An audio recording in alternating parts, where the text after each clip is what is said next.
এবার metal presence কৃষি সংবাদ সুজলা সুফলা।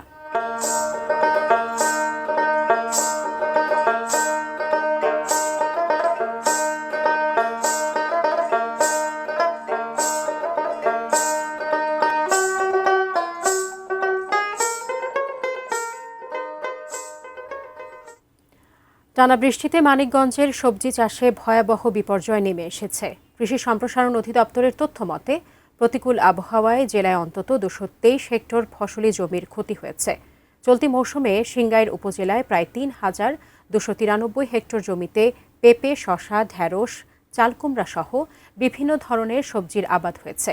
তবে কয়েকদিনের টানা বৃষ্টিতে প্রায় 35% জমিতে পানি জমে সবজি গাছের গোড়া পচে যাচ্ছে, অনেক গাছ মারা গেছে।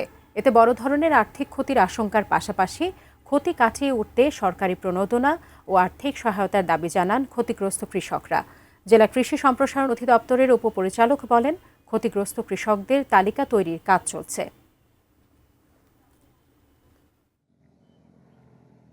যত পানি শুকিয়েছে অত পেঁপে ক্ষেত নষ্ট হয়ে যেতেছে।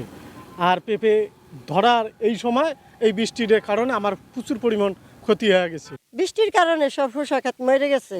মানে এখন আর আমরা কি কমো, কিছু করার নাই, আমাকে চলার কোনো কয়েসই নাই। এনে কৃষি সম্প্রসারণ অধিদপ্তরের মাঠ কর্মীরা মাঠে এই সমস্ত কৃষকদের তালিকা প্রণয়নের কাজ দেখছে এবং ক্ষতির পরিমাণ নিরূপণ করছে। আমরা এই ক্ষতির তালিকা প্রেরণ করব এবং ক্ষতির পরিমাণ প্রেরণ করব।